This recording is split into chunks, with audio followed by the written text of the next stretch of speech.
అత్యవసరంగా పెట్టడానికి press meet పెట్టడానికి కారణం కొన్ని వివాదాలు సినిమా ఇండస్ట్రీలో జరుగుతున్నాయి.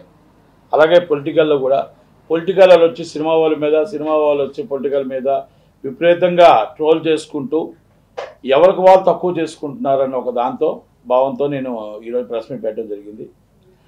పవన్ కళ్యాణ్ గారు ఆయన ఎక్కడైతే దేవుడి కోసం మాట్లాడారో, ఆయన సనాతన ధర్మం కోసం మాట్లాడారో, ఆయన మొత్తం టోటల్గా ఏదైతే ప్రక్షాళన జరిగిందో 5 సంవత్సరాలు జరిగిన దాన్ని మీద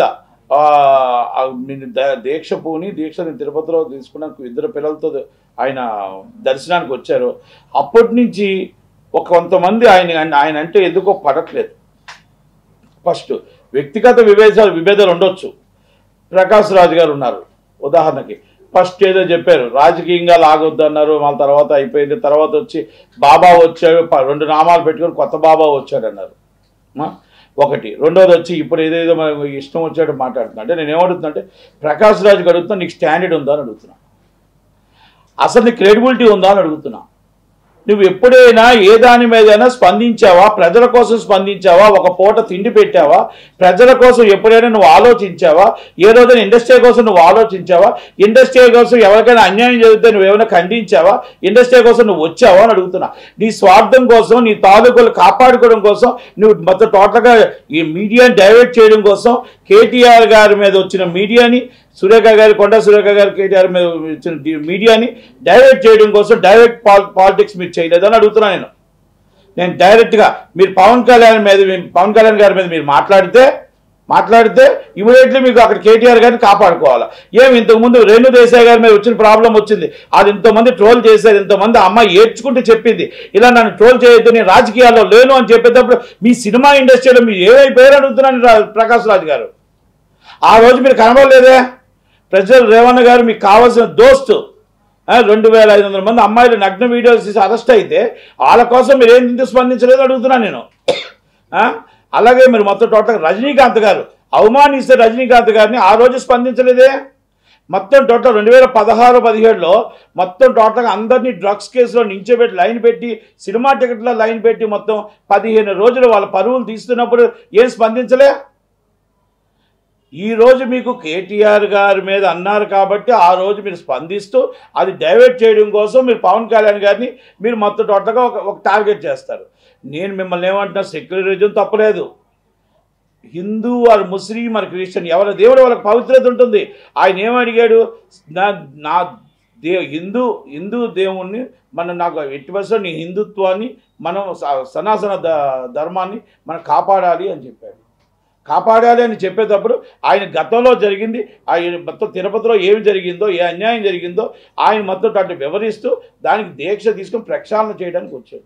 అది కొత్త బాబా వచ్చాడు, లేకపోతే పంగనామాలు పెట్టాడు. ఇవన్నీ ఏంటంటే మీరు దేవుణ్ణి అవమానిస్తున్నారు. మీరు దేవుణ్ణి అవమానిస్తారు, పవన్ కళ్యాణ్ గారిని కాదు. మీరు పవన్ కళ్యాణ్ గారి కాలు గోటుగాడు కూడా పనికిరారు. నేను మళ్ళా చెప్తున్నాను మీకు, ప్రకాష్ రాజ్ గారు అని మీకు ఇంకెందుకు చెప్తుంటే, ప్రకాష్ రాజ్ గారు మీరు సీనియర్ ఆర్టిస్ట్ అవ్వచ్చు, ఇట్స్ అ పొలిటికల్, మీరు సీనియర్గా ఆర్టిస్ట్ అవ్వచ్చు, ఏమైనా అవ్వచ్చు. ఆయన చాటికి మీరు రారు. మీరు ఏదంటే మీరు దీన్ని కావాలని డైవర్ట్ చేయడం కోసం, కొన్ని పాలిటిక్స్ని తీసుకురావడం కోసం మీరు మాట్లాడుతున్న మాటలే తప్ప ఇలాంటిది మాత్రం 100% ఇండస్ట్రీకి శ్రేయస్కరం కాదు. మీరు పవన్ కళ్యాణ్ పొలిటికల్గా మీరు ఎదుర్కోండి, మీరు పొలిటికల్గా ఆయన ఎదుర్కోండి, పొలిటికల్గా మాట్లాడండి. కానీ ఈ విధంగా ఇది కరెక్ట్గా మీరు మళ్ళీ అక్కడికి వెళ్ళారు. స్టాలిన్ గారిది డిఫరెంట్. ఉదయనిధి స్టాలిన్ గారిది ఆయన పెరియర్ నుంచి ఫస్ట్ నుంచి వాళ్ళ వాదన వేరు, ఆయన మాట్లాడిన వాదన వేరు. ఆయన మొత్తం టోటల్గా మనందరం ఒకటవ్వాలి, మనం అవతలవాడికి అన్నం పెట్టాలి, మనం టోటల్గా మన ధర్మాన్ని మనం కాపాడాలి అని, మన ధర్మాన్ని కాపాడాలని, సనాతన ధర్మాన్ని మనం కాపాడాలి అన్నప్పుడు అక్కడికి దానికి తేడా ఏంటో కూడా మీకు తెలియదా అని అడుగుతున్నాను ప్రకాష్ రాజ్ గారు. మీరు ఈరోజు అది కాదు, కల్తీ నెయ్యి జరిగిందా, లేకపోతే మొత్తం టోటల్ టికెట్లు అమ్ముకున్నారా, లేకపోతే మొత్తం టోటల్గా అన్యాయం జరిగిందా? మీరు జగన్మోహన్ రెడ్డి గారి మీద ఒక్కరోజైనా మీరు ఎందుకు ఫీట్ చేయలే? చిరంజీవి గారిని అవమానిస్తాడు ఎందుకు ఫీట్ చేయలే? 5 రూపాయల టికెట్ అమ్ముతున్నప్పుడు 5 రూపాయల టికెట్ అమ్మాడు ఇండస్ట్రీని అవమానించినప్పుడు ఎందుకు ఫీట్ చేయలే? కేసీఆర్ గారు మనకు అన్యాయం చేసినప్పుడు ఎందుకు ఫీట్ చేయలే? అంటే మీ గవర్నమెంట్లేనా? అంటే మీకు సపోర్టేనా? ఇప్పుడు ఏంటంటే అక్కడ చంద్రబాబు నాయుడు గారు, పవన్ కళ్యాణ్ గారు ఉన్నారు, ఏదో ఒకటి మీరు రాయి వేయాలి, అంతేనా? పొలిటికల్ చేయండి, డైరెక్ట్గా పొలిటికల్గా రండి.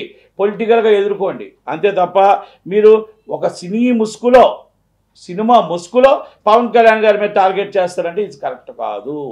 ఎందుకంటే ఇంకోటి కూడా చెప్తున్నా మీకు, ఇక్కడ విషయాల్లోని చాలా అంటే నేను మామూలుగా అంటే అంత విధంగా మీకు నేను మాట్లాడలేను, కానీ బయట వాళ్ళు మాట్లాడిన విధంగా నేను మాట్లాడలేను. కానీ మీరు సీనియర్ ఆర్టిస్టు, సినిమా ఇండస్ట్రీలో ఇన్ని జరుగుతున్నప్పుడు, ఇంత రాద్ధాంతాలు జరుగుతున్నప్పుడు, ఒక జానీ మాస్టర్ ఇష్యూ జరుగుతున్నప్పుడు, మళ్ళీ టోటల్గా ఇంతకుముందు చిరంజీవి గారి ఇష్యూ జరిగింది, అన్నీ జరిగినప్పుడు ఒక్కరోజు కూడా మీరు ఏ రోజు రాని వాళ్ళు, కేటీఆర్ గారు కొండా సురేఖ గారి ఇష్యూ వస్తే అది మొత్తం టోటల్ టీవీలన్నీ మొత్తం టోటల్గా లైవ్లో పెడుతూ ఉంటే అది డైవర్ట్ చేయడం కోసం మీరు ఇమ్మీడియట్లీ మీరు పవన్ కళ్యాణ్ గారి ఇష్యూ తీసుకొచ్చారని నేను అంటున్నా. ఇది వాస్తవం కాదా? మీరు నాకు చెప్పండి. ఇది డైవర్ట్ చేయడం కోసమే కదా.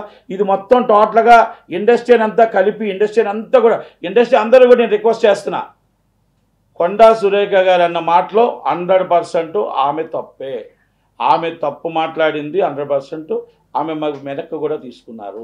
ఇవాళ నాంపల్లి కోర్టులో డిఫర్మేషన్ వేశారు.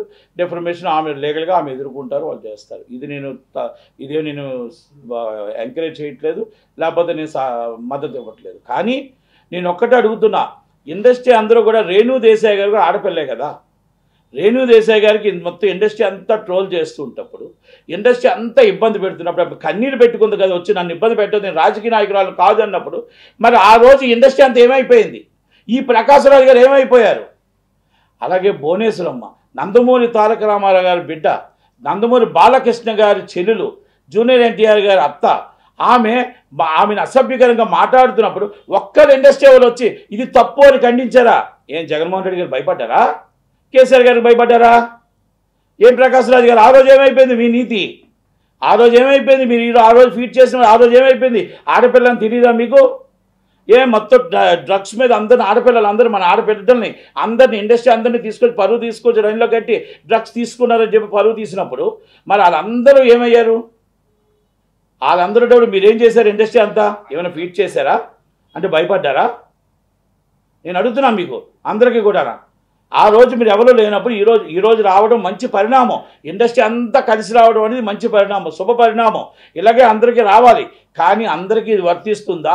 లేకపోతే దీంట్లో రాజకీయ కుట్రకోణం ఉందా అని అడుగుతున్నా. దీంట్లో రాజకీయ కుట్రకోణం ఉందా, లేకపోతే అందరికీ కూడా ఇది వర్తిస్తుందో అని అడుగుతున్నా. రజనీకాంత్ గారు ఏమన్నారండి? హైటెక్ సిటీ కోసం చెప్తే ఆయన ఇష్టం వచ్చినట్టు పొలిటికల్ లీడర్స్ మాట్లాడితే మన పక్క రాష్ట్ర సౌత్ ఇండియా వ్యక్తి, అంత సీనియర్ ఆర్టిస్ట్ని మనం ఒక్కరు ఖండించలేకపోయామే.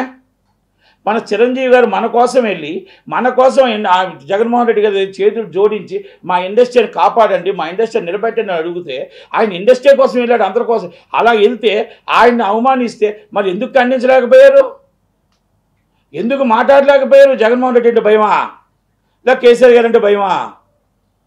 అలాగే అంజలి దేవమ్మ గారు 3 మెగా హీరోలు ఇచ్చారు, మనవల్ని ఇచ్చారు, మనవరాలను ఇచ్చారు. ఇండస్ట్రీకి అంత త్యాగం చేసిన ఆ తల్లిని పోసాని కృష్ణమురళి గారు ఇష్టం వచ్చినట్టు మాట్లాడుతూ ఉంటే ఒక్కరు ఖండించడానికి కూడా నోరు రాలేదే. ఆ రోజు జగన్మోహన్ రెడ్డి గారికి, కేసీఆర్ గారికి భయపడ్డారా? ఎందుకు మీరు అడగలేకపోయారని అడుగుతున్నాను నేను.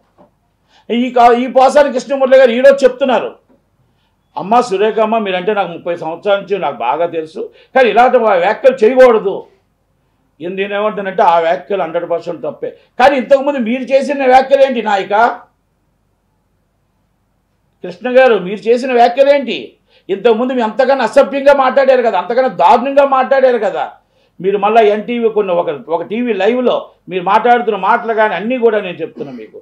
కానీ ఏంటంటే ఇండస్ట్రీ ఎందుకంటే ఆ రోజు ఉన్న నాయకులకు భయపడ్డది, నాయకత్వానికి భయపడ్డది.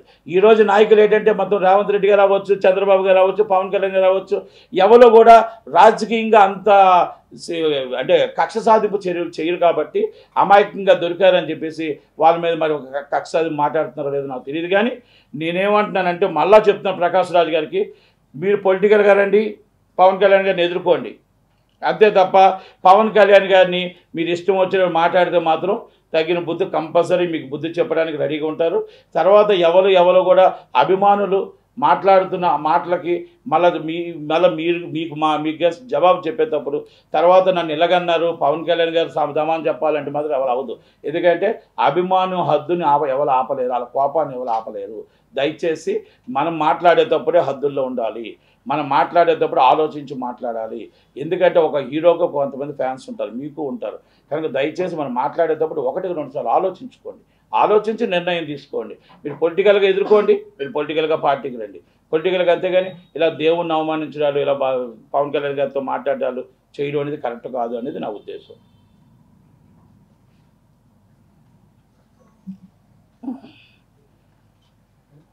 ఒక్క సెకండ్ మళ్ళా ఇంకొక చెప్తాను.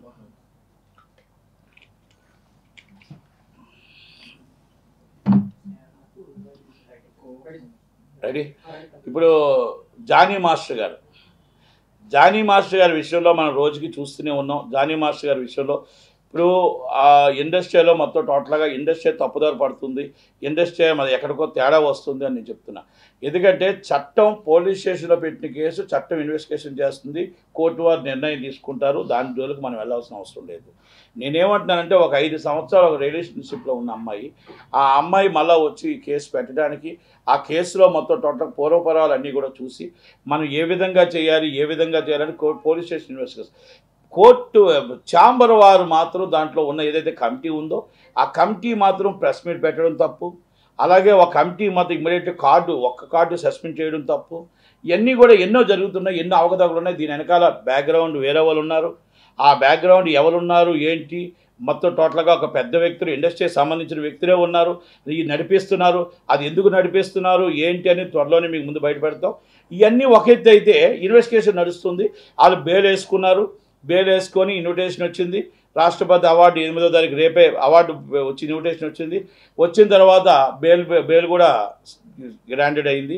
అయిన తర్వాత కొంతమంది ఇండస్ట్రీలో సంబంధించిన వ్యక్తులు కొంతమంది మెయిల్ పెట్టి సో కమిటీ, నేషనల్ కమిటీకి ఏదైతే ఉందో మీరు ఆల్రెడీ ఇలా కేసు ఉంటుండగా ఎఫ్ఐఆర్ ఉంటుండగా ఎలా ఇస్తారు అది ఇది అని చెప్పేసి కమిటీ ఎప్పుడైతే కంప్లైంట్ పెట్టారో as right one time is complaint already ఎప్పుడైతే వచ్చిందో కంప్లైంట్ వస్తే ఓల్డ్లో పెడతారు. అవార్డుని ఓల్డ్లో పెట్టి 4వ తారీఖు నాడు ఇమీడియట్లీ అందరికీ కూడా లెటర్ రాయడం కూడా జరిగింది, అయిపోయింది. ఇవాళ 6వ తారీఖు నాడు ఇవాళ వాళ్ళకి పోలీసు వాళ్ళు అత్యుత్సాహం చూపించారు, కానీ వాళ్ళు పిటిషన్ వేసి బెయిల్ రద్దు చేయండి. అంతకన్నా ముందే వాళ్ళు జానీ మాస్టర్ గారు, అడ్వకేట్ జానీ మాస్టర్ గారు ఇమీడియట్లీ మేము బెయిల్ రద్దు చేసుకుంటున్నాం, మాకు అవార్డు ఓల్డ్లో ఉంది కాబట్టి మేము ఈ బెయిల్ మీద విడుదల అవ్వట్లేదు, రెగ్యులర్ బెయిల్ పిటిషన్ మేము తీసుకుంటామని చెప్పి మెమో ఇస్ ఫైల్డ్. అంటే ఇక్కడ కూడా నేనేం చెప్తున్నా అంటే అత్యుత్సాహంగా అప్పటికప్పుడు 4వ తారీఖు నైట్ వచ్చిన లెటర్ని ఆదివారం నాడు కూర్చోబెట్టి బెయిల్ రద్దు పిటిషన్ వేశారు అంటే దీంట్లో మొత్తం టోటల్గా ఎక్కడో ఏదో కుట్రకోణం జరుగుతుంది. ఈ కుట్రకోణంలో మొత్తం టోటల్గా అవార్డు రాకూడదు. అంటే ఒక్కటే చెప్తున్నా డాన్సర్స్ యూనియన్కి అందరికీ నా రిక్వెస్ట్, అందరికీ ప్రతి ఒక్కరికి ఈరోజు ఆయన జరుగుతుంది, రేపు మీకు జరుగుతుంది, ఇంకోటి జరుగుతుంది. ఈ అవార్డు అనేది ఒక మన తెలుగు మీ యూనియన్కే గర్వకారణం. నేషనల్ అవార్డు అనేది సాధారణంగా ఎవరికి రాదు, అలాంటిది మన తెలుగు యూనియన్కే మనకు వచ్చిన అవార్డుని. ఇప్పటికైనా కళ్ళు తెరవండి, ఇప్పటికైనా జానీ మాస్టర్ గారి తరపున మాట్లాడండి. తప్పు ఉంటే తప్పు, వాళ్ళ కేసు కోసం నేను మాట్లాడట్లే. కేసు ఉందనుకోండి, case is a file is court is decide court. కానీ ఆయన లైఫ్ నాశనం అయిపోతుంది. ఆయన అవార్డుని ఈ విధంగా క్యాన్సల్ చేయించడం అనేది ఎవరు చేశారు ఏంటి మీ అందరికీ తెలుసు. దాంట్లో ఎవరున్నారు ఆ పెద్దలని తెలుసు మీకు. ఆ తెలిసిన వ్యక్తిని ఇమీడియట్లీ మీరు వాళ్ళ మీద నిలదీయండి. త్వరలోనే వస్తుంది, త్వరలోనే నిలదీస్తాం. సాక్ష్యాధారాలతో కడిగిన ముచ్చుల్లో బయటకు వస్తాడు. కానీ మేము ఒకటే చెప్తున్నా, ఆయన్ని రోడ్డు మీద పడేశారు, ఆ భార్యన పిల్లల్ని రోడ్డు మీద పడేశారు. ఇది మనకి ఇండస్ట్రీకి శ్రేయస్కరం కాదు. ఇండస్ట్రీకి ఇలాంటిది రేపు స్టార్ట్ అవుతుంది. ఇప్పుడు ఎవరైనా సరే ఇండస్ట్రీ చులకన భావంతో అయిపోతుంది. రేపు ఉదయాన్ని మనం ఒక్కసారి మన కమిటీ కానీ మనం ఏం పెట్టుకున్నాం, ఏమనుకుంటున్నాం అని ఒకసారి ఆలోచించండి. ఈ ఆలోచించి నిర్ణయం తీసుకోండి తప్ప ఈ విధంగా ప్రతి యూనియన్లో ప్రతి డ్యాన్స్ మాస్టర్స్ అందరూ కూడా ఆయనకు జరిగిన అన్యాయం రేపు మీకు జరుగుతుంది. ప్రతి ఒక్కరు కూడా గలమెత్తండి, నిలబడండి. ఒక కార్డు క్యాన్సిల్ చేయడం ఏంటి, 2వ కార్డు ఉంచడం ఏంటి, 2 కార్డులు క్యాన్సిల్ చేయండి. డిసైడెడ్ ఇస్ కోర్టు డిసైడ్ చేసిన దాకా 2 కార్డులు క్యాన్సిల్ చేయండి. యాజ్ అ యూనియన్ రూల్స్ ప్రకారం మీకున్న రూల్స్, మీకున్న నామ్స్ మీకు తెలుసు. కనుక నేను ఒకటే చెప్తున్నా, కోర్టు వారు ఎవరు దోషి నిర్దోషి అని తేల్చిన దాకా ఈ 2 కార్డులు క్యాన్సిల్ చేయవలసిందిగా నేను యూనియన్ మీకు రిక్వెస్ట్ చేస్తున్నా. ఇది రైట్ మీకుంది, ఫెడరేషన్ మీకుంది. మీకున్న రైట్ని మీరు ఒక మనిషికి అన్యాయం చేసి ఆ కంపెనీలను అవతలకు ఇప్పించేటట్టు కుట్ర జరుగుతుంది. అలా తప్పు ఇది తప్పుడు సమాచారం వెళ్తుంది. దయచేసి రేపు వాళ్ళకి జరుగుతుంది, రేపు మీకు జరుగుతుంది. ఆ భార్య పిల్లల్ని మనం ఒక్కసారి చూడండి. ఆమె కూడా ఆమె కూడా బాధపడుతుంది, ఆమె కూడా ఇబ్బంది పడుతుంది. మీరు ఒక్క సైడ్ చూడకండి, రెండు సైడ్లు చూడండి. ఇన్వెస్టిగేషన్ కోసం నేను మాట్లాడలే. Investigation charge sheet file as court decided is court. నేను అడుగుతుంది ఆయనకు జరిగిన అన్యాయం కోసం మాత్రమే. యూనియన్ తరపు నుంచి నేను మాట్లాడుతున్నాను తప్ప, ఇండస్ట్రీ తరపు నుంచి నేను మాట్లాడుతున్నాను తప్ప, కేసు నిజం చేస్తే శిక్ష తప్పదు, తప్పు చేస్తే నిజం శిక్ష తప్పదు. ఎవరైనా కానీ 100% 2 కార్డులు క్యాన్సిల్ చేయండి. వాళ్ళకి 2 కార్డులు చేసి కోర్టు వారు ఏ నిర్ణయం తీసుకుంటారో ఆ నిర్ణయానికి ఎవరు దోషి ఎవరు నిర్దోషి తేలిన తర్వాత అప్పుడు డిసైడ్ చేయండి. అంతే తప్ప ఒక్క కార్డు చేయకూడదు అనేది మన విన్నపం.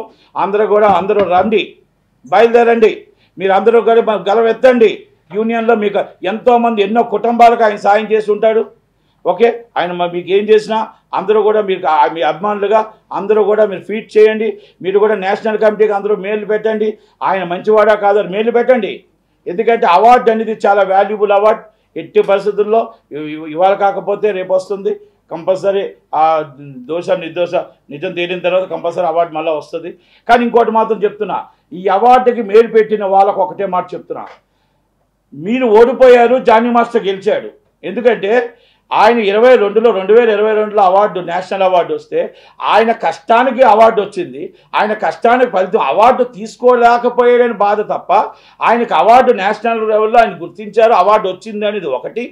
రెండోది, మీకు ఆయన ఎప్పుడైతే అవార్డుకి ఇప్పుడు క్యాన్సిల్ అయ్యిందో హుందాతనంగా నేను జైలు నుంచి బయటికి రాను, నాకు ఎప్పుడైతే అవార్డు క్యాన్సిల్ అయిందో నేను ఆ బెయిల్ క్యాన్సిల్ చేసుకుంటున్నాను అని చెప్పి మెమో ఫైల్ చేశాడు. Is the right. అందుకనే చెప్తున్నాను, మీరు ఎవరైతే కుట్ర పన్నారో కుట్ర కోణం చేశారో దాంట్లో ఎవరు చేశారనేది కొంతమందికి అందరికీ తెలుసు. త్వరలోనే ఆ పేర్లు అన్నీ కూడా బయటపడతాయి. కనుక ఇండస్ట్రీకి ఇది శ్రేయస్కరం కాదు. ఇండస్ట్రీని నాశనం చేస్తున్నారు, ఇండస్ట్రీని ఇబ్బంది పెడుతున్నారు. కొంతమంది ఇంకా పేర్లు పెట్టదలుచుకోలేదు. ఎందుకంటే 10 సార్లు మనం కొన్ని పేర్లు చెప్తుంటే ఆ పేర్లు అది గొప్పవాళ్ళు అవుతున్నారు. కాబట్టి నేను అది కాదు. దయచేసి ప్రతి ఒక్కరికి తెలుసు, ఇండస్ట్రీని కాపాడండి, ఇండస్ట్రీని నిలబెట్టండి. ఇండస్ట్రీకి ఇలాంటివన్నీ అనార్థాలన్నీ తీసిపారేసి ఇండస్ట్రీని మనం కాపాడుకోవడానికి ప్రయత్నం చేయండి. లేదనుకుంటే రేపు ఫ్యూచర్లో 5 సంవత్సరాలు 10 సంవత్సరాల్లో జరిగిన అన్యాయాలు కూడా మన మీదకి వచ్చి కేసులు పెడతారు, తీసుకెళ్ళి 100% లోన్ వేస్తారు. అందరూ చర్లపల్లి జైల్లో ఉండాలి. ఫిలిం నగర్ తీసి చర్లపల్లి నగర్, ఫిలిం నగర్ అని పెట్టుకోవాల్సి వస్తుంది. ఇది దయచేసి ప్రతి ఒక్కరు అర్థం చేసుకొని ఉంటారని. జానీ మాస్టర్ గారికి త్వరలోనే మంచి జరుగుతుంది, సత్యమే గెలుస్తుంది, న్యాయమే గెలుస్తుంది. జానీ మాస్టర్ గారు మంచిగా బయటకు వస్తారని నేను నమ్ముతున్నాను. Thank you very much. Thank you.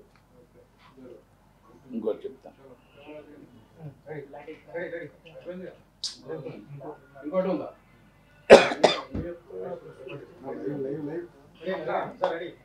రెడీయా?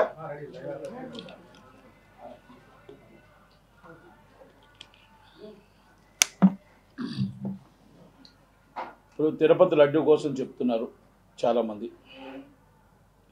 ఓకే, సుప్రీంకోర్టు వారు ఇచ్చిన ఆర్డర్ని మనం ఓబుల్ చేయాలి. సుప్రీంకోర్టు వారు ఆర్డర్ ఇచ్చారు.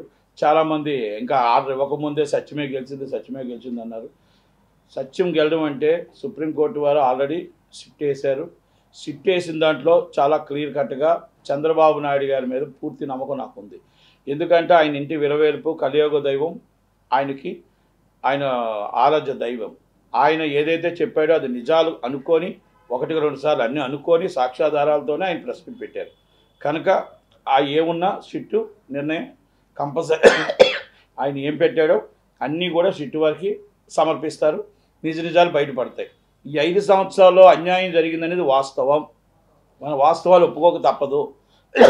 ధర్మారెడ్డి గారి దాంట్లో, విజయ్ కుమార్ రెడ్డి గారి దాంట్లో, వైవి సుబ్బారెడ్డి గారు, జవహర్ రెడ్డి గారు, కరుణాకర్ రెడ్డి గారు, అందరి దాంట్లో అన్యాయం జరిగింది.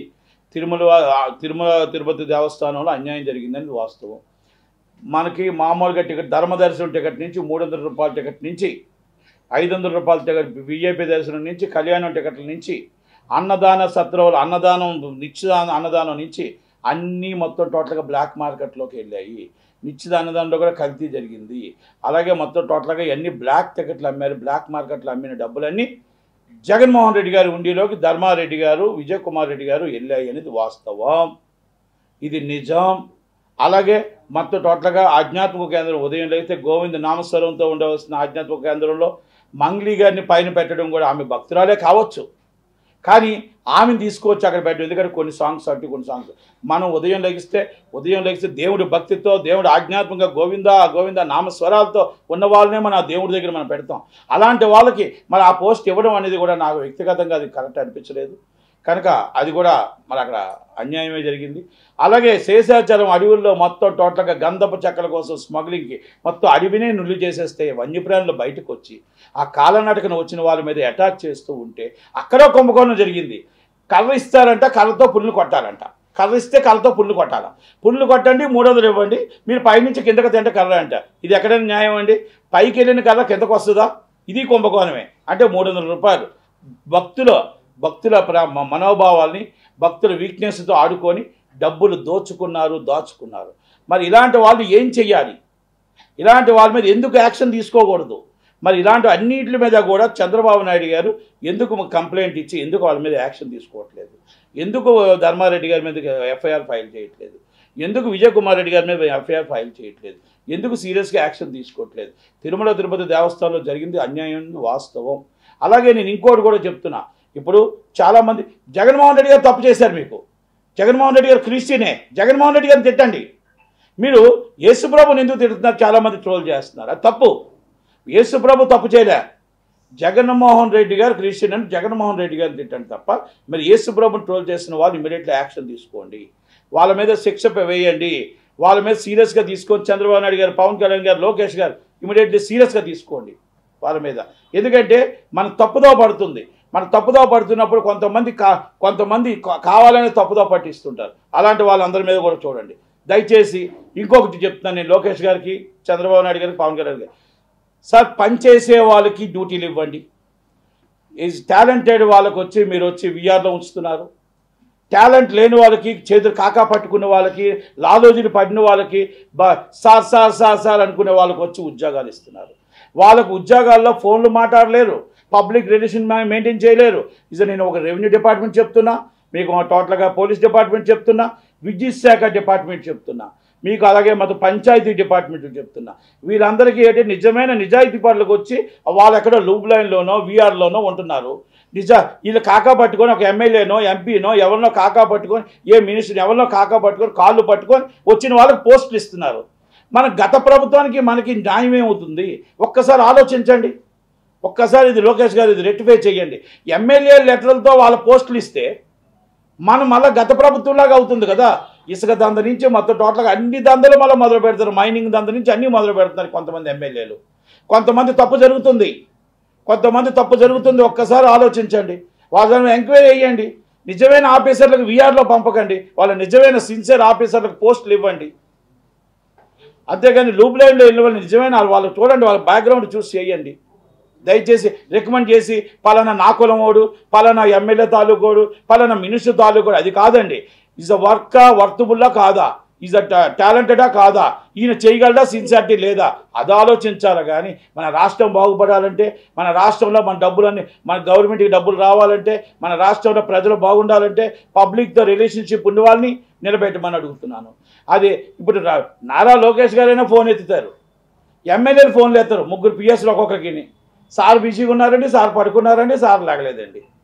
ఇక మొత్తం టోటల్గా అంటే మీకు ఓట్లు వేసేటప్పుడు మాత్రం పిఎస్లు అవసరం లే, ఓట్లు వేసిన తర్వాత మీకు పిఎస్లు కావాలా ఎమ్మెల్యేలకి? ఇదేం అన్యాయం అండి ఇది? మీ ప్రజల దగ్గరికి వెళ్ళండి. ప్రజలతో మళ్ళీ 5 సంవత్సరాలు కలడం కాదు. ప్రజల బాధనేంటి, ప్రజల కష్టాలు ఏంటి తెలుసుకోవడానికి మీరు వెళ్ళండి, రివ్యూ తీసుకోండి. ఆ రివ్యూని మినిస్టర్ గారికి చెప్పండి, మినిస్టర్ గారు వెళ్ళి చీఫ్ మినిస్టర్ గారికి చెప్పండి.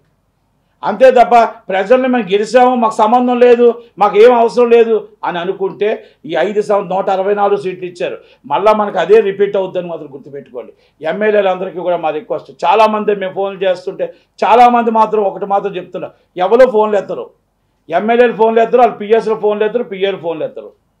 ఇంకొకటి, మన సొంత దాని ప్రయోజనం కంటే ప్రజల ప్రయోజనం ముఖ్యం, ప్రజల కోసం ముఖ్యం. లోకేష్ గారు విత్ ఇన్ మినిట్స్ ఏదైనా ఒక లెటర్ కానీ వెళ్తే 5 నిమిషాలు ఆయన ఇమీడియట్లీ రివ్యూ చేస్తున్నాడు. మరి ఆ రివ్యూ మీరెందుకు చేయలేకపోతున్నారు? ఎమ్మెల్యేలు మీరెందుకు మినిస్టర్ చేయలేకపోతున్నారు? 100% లోపం ఉంది. ఆఫీసర్లు కూడా చాలా చాలా రెక్లెస్గా సమాధానం చెప్తున్నారు. ఏమంటే నేను ఎమ్మెల్యే తరపు నుంచి వచ్చా, నేను హోమ్ మినిస్టర్ గారి తరపు నుంచి వచ్చా. ఒక సీఏ చెప్తాడు, నాకు మా హోమ్ మినిస్టర్ గారు లెటర్ ఇచ్చారండి. హోమ్ మినిస్టర్ గారు లెటర్ ఇవ్వడం ఏంటి? నీకు పోస్ట్ ఇచ్చింది డిఐజీ, నీకు పోస్ట్ ఇచ్చింది సిపి గారు, నీకు పోస్ట్ ఇచ్చింది డీజీపీ గారు, మీకు లెటర్లు ఇవ్వడం ఏంటి? ఒకరంటారు, ఒక ఎంఆర్ఓ అంటారు నాకు ఎమ్మెల్యే లెటర్ ఇచ్చారండి. అంటే ఎమ్మెల్యే లెటర్ ఇవ్వడం ఏంటి? నీకు మినిస్టర్ లెటర్ ఇవ్వడం ఏంటి? ఆ ఎమ్మెల్యే నా కులం వాడండి. ఇక్కడ కులాలు ఎందుకు వస్తున్నాయి? కనుక లోకేష్ గారు తప్పుదోవ పడుతుంది. చంద్రబాబు నాయుడు గారు, పవన్ కళ్యాణ్ గారు ఇవన్నీ కూడా ఒక్కసారి ఎంక్వైరీ చేయండి, రెక్టిఫై చేయండి. ఇమీడియట్లీ దాన్ని మనం ఇప్పుడు ఆదిలోనే మనం ఆపకపోతే మొత్తం టోటల్గా మనకి గవర్నమెంట్కి మంచి పేరు ఉంది, మన గవర్నమెంట్కి మంచి పనులు చేస్తున్నాం. రాత్రి అనగా పవనగా 18 గంటలు మీరు కష్టపడుతున్నారు. మీ కష్టానికి ఫలితం దక్కాలంటే మీరు ఒకరు కాదు, మీతో పాటు అందరూ కష్టపడాలి, మేము కూడా కష్టపడాలి, మేము కూడా రివ్యూ చేస్తూ ఉండాలి, మేము కూడా ప్రజల కోసం పాటుపడుతూ ఉంటే 2029లో మేము లోకేష్ గారిని సీఎం చేసుకునే అవకాశం మాకు వస్తుంది. కనుక 100% మేము లోకేష్ గారు సీఎం అవ్వాలి నేను కోరుకుంటున్నా.